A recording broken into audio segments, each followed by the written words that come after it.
आऊज़ुबिल्लाहिमिनश्शैतानिर्रजीम बिस्मिल्लाहिर्रहमानिर्रहीम।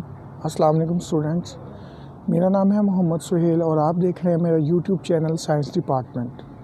स्टूडेंट्स, आज हम तीसरे चैप्टर का पहला टॉपिक जिसका नंबर है 3.1 और इसका नाम है न्यूटन्स लॉ ऑफ मोशन, जिसको हम आज डिस्कस करने जा रहे हैं। इस टॉपिक में हम न्यूटन के लॉ ऑफ मोशंस को स्टार्ट करेंगे। तो सबसे पहले स्टूडेंट्स हम Newton's first law of motion की जानिब आएंगे, जो कि किसी भी मादे की इनर्शियल प्रॉपर्टी के रिलेटेड जो है वो डिस्कशन करता है।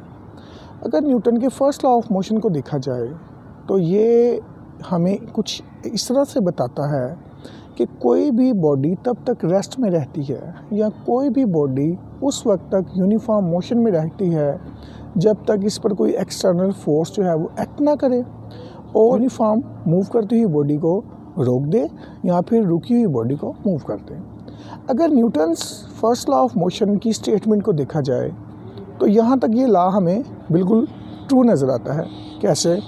अगर आप एक बुक को देखें, बुक की एग्जांपल दें, तो वो टेबल के ऊपर पड़ी हुई है, अनलेस कि कोई इसको एक्सटर्नल फोर्स ना लगे, इसको हम गिरा ना दें, हम इसको यहाँ से उठा ना लें या इसका डिस्प्लेस ना कर दें, तब तक ये बुक जो है वो टेबल पे मौजूद ही रहेगी। और अगर इसी तरह से एक बॉल है और वो एक ग्राउंड में जो है वो हम फेंक देते हैं तो वो तब तक मूव करती रहती है, तब तक चलती रहती है जब तक कि उसकी वेलोसिटी फ्रिक्शन ऑफ ग्राउंड के साथ जो है वो सारी ख़त्म नहीं हो जाती और वो रुक जाती है।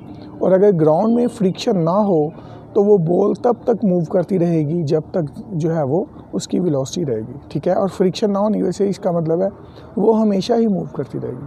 तो अगर हम प्योर स्टेटमेंट की तरफ आते हैं तो Newton first law of motion हमें ये कहता है, a body continues its state of rest और of uniform motion provided no net force acts on it.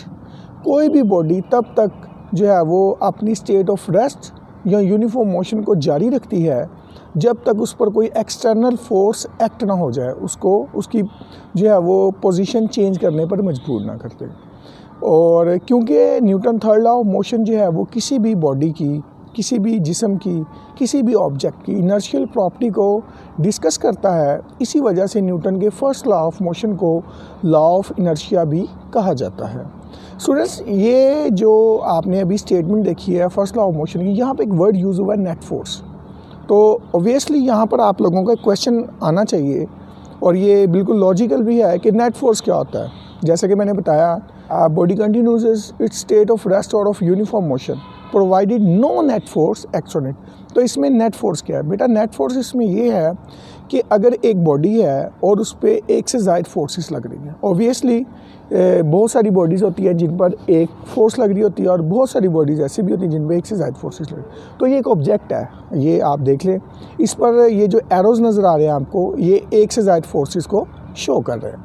अब इस बॉडी पर एक से ज़ायद फोर्सेस लग रही हैं, अब इन सब फोर्सेस को अगर हम ऐड कर लें, ठीक है, तो इनका जो रिजल्टेंट फोर्स होगी, जो एक सिंगल फोर्स होगी और उसके अंदर सभी फोर्सेस की जो है वो मैग्नीट्यूड मौजूद होगी, इन सब का जो है वो रिजल्टेंट इफेक्ट मौजूद होगा, तो ऐसी फोर्स को नेट फोर्स कहते हैं। अगर नेट फोर्स की प्रॉपर डेफिनेशन को देखा जाए तो उसके मुताबिक net force is a resultant force of all the forces acting on a body. मतलब नेट फोर्स एक ऐसी सिंगल फोर्स होती है, एक ऐसी रिजल्टेंट फोर्स होती है जिसके अंदर वो सारी फोर्सेस ऐड कर दी जाती हैं जो कि किसी की बॉडी के ऊपर लग रही होती हैं।